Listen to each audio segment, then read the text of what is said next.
are the fathers? Was Where Jared about little are boys the or little fathers? girls? Little girls. Yes, I think it was. I'm almost positive it was little girls. Yeah.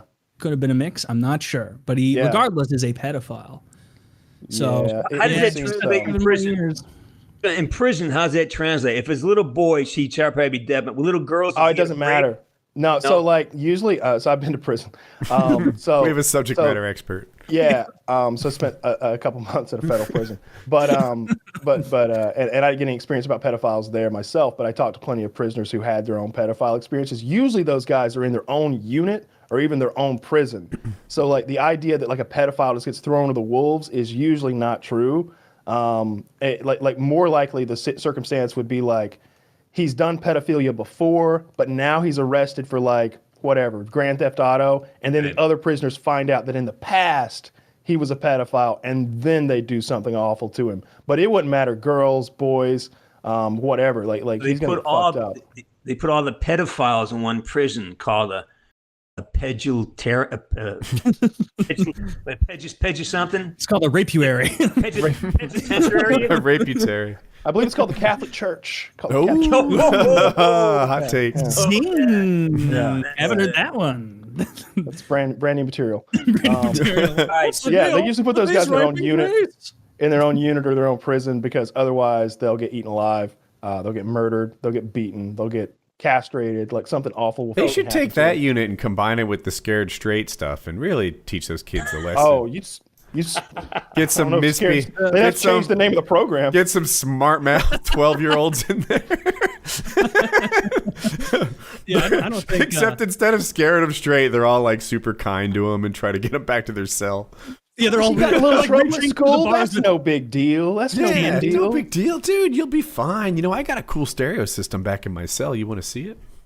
Isn't that how the pedophile tried to lure you? That's literally my pedophile experience. Yeah, when Woody was a kid, there was a pedophile who was like, I got a cool stereo system back at home. And like 12-year-old Woody is like, for reals? I really thought twice about it. 8-track?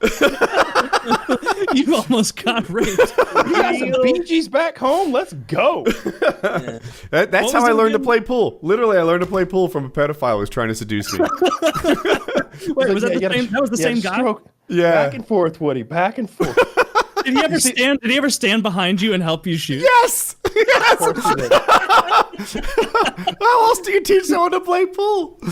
It's all in the rear end, Woody. That's where you get your power from.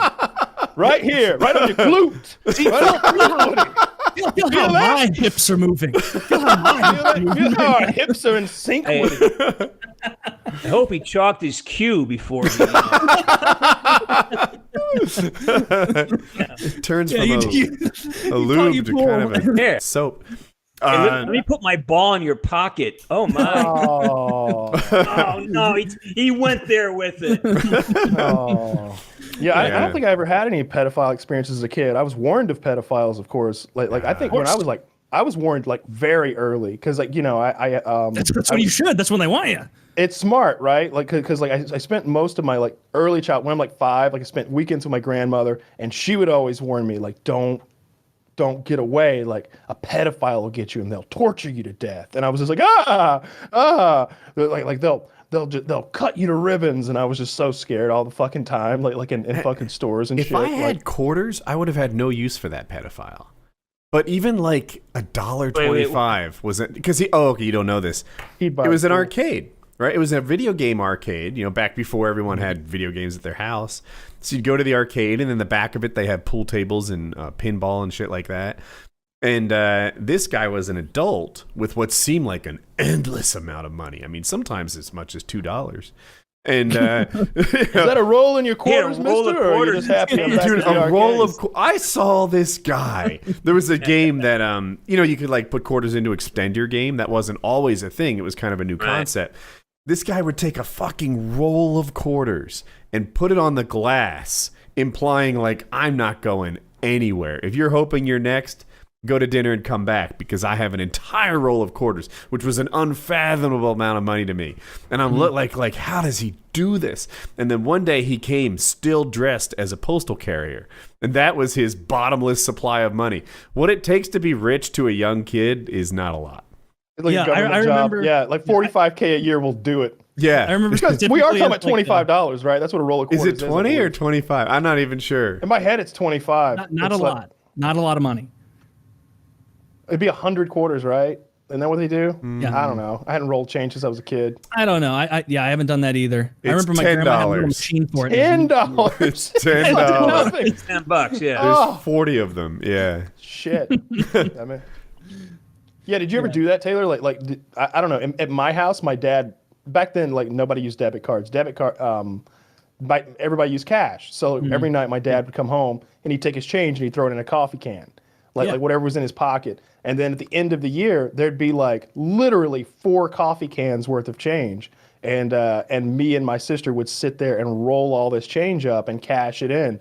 And it would be like that was our money. Like that was the money that my sister and I would get to spend on our own Christmas presents on top of like whatever Santa Claus and mom and dad and the relatives brought us. It was like, here you go, kids. You roll it up, you get to keep it. And it would be like a significant amount of money. Like it takes 6 to 8 forever to do it. That's why my parents that's why they were like, just take this money, kids. Like this will be a great Christmas present. You'll learn a little bit of your fingers will smell like copper for a week, and you're gonna get it would be like annoying, $600 to paper $800. Whoa. And you would I remember Like 4 coffee cans full of change. When you said it was a year significant was amount this? of money, I'm like, probably at least 12.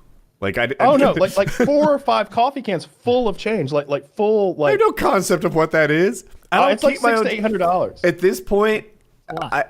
I do that, but I just give it to Jackie. Like it goes in her purse. Anything that's not, Yeah. I care. I like a really thin wallet, so there's only 20s in it. Same. And I've got like the little thing like you have. if I spend anything and I end up with like a 10 and a couple ones, it's like, Jackie, take this. This is yours. And then the Coinstar was invented. You guys are familiar with the Coinstar machine? Sure. Yeah, where they take like 15% of your shit. Yeah. They do, but then you don't smell like pennies for a week. That's true. It is better. I remember being able It to takes use you that. 2 minutes as opposed to 2 weeks. So Yeah, as an adult, it really is a better option because it's like, you know what? I don't have time to roll this shit. My time is worth more than the change rolling time. But it was funny. I think Kyle or Woody, one of you said, you have no idea how easy it is to convince a kid like you're rich. I remember in kindergarten having like I've said it before, but like an earnest argument, like conversation with like other kindergartners, like, do you think your family's worth $100? And this kid's like, well, I think we do okay, but $100? I don't think so. And people are asking, and I'm like, I don't know. $100. Like in our head, it's like, this is like, we're just learning to count. We haven't even gotten there yet. We haven't I understood gotten money better at 5 years old than you did. This may be a unique thing to you. I mean, I don't know, we're all my dad five, always and had they all cash. understood also. My dad always had cash, so I was kind of I didn't have access aware. to cash in kindergarten. I was 5. They didn't give me anything. Well, I would see the cash though, you know. I wasn't paying attention, I guess. $100 bills were a big deal when I was a kid. Yeah, like if Yeah. someone had one, you might get a chance to hold it and look at it. It was an oddity. Yeah. Yeah, like it seems really gauche now, but there's this picture of me as an infant, like in a pile of $100 bills, and it's Yeah, it wasn't gauche then though. I don't know. parents rap It's artists, funny. were they rappers? Oh, this is Will Kyle. He had a diamond grill. No, he worked a lot. He worked a lot with cash, and he's always been a poker player, so there was always a lot of cash on hand for poker and stuff. And I don't know. There's a picture of me as like this little baby. I may have it somewhere. I'll see if I can find Laying it. on a pile of dirty poker money. Yeah, laying on a pile of dirty poker money. Like that's what strengthened my immune system. You smell like cigars. Mm-hmm. Yeah, that's Pussy. nice. You were a pretty cool kid then. I was real badass. I never got any cool photos of me taken with money. All the pictures I have of I don't think there is such a thing. I have like goofy ones where like my grandparents, my mom would like put me and my brother or brothers in like a cowboy hat and like make us do that. But even then, my youngest brother's too young. I would have said no at the time had they tried that again. But yeah, there was. Do you ever go back and look at those? I need to go in my basement and look through some pictures and see if I can find some embarrassing family photos. That would be fun to poke through and see if I can find those.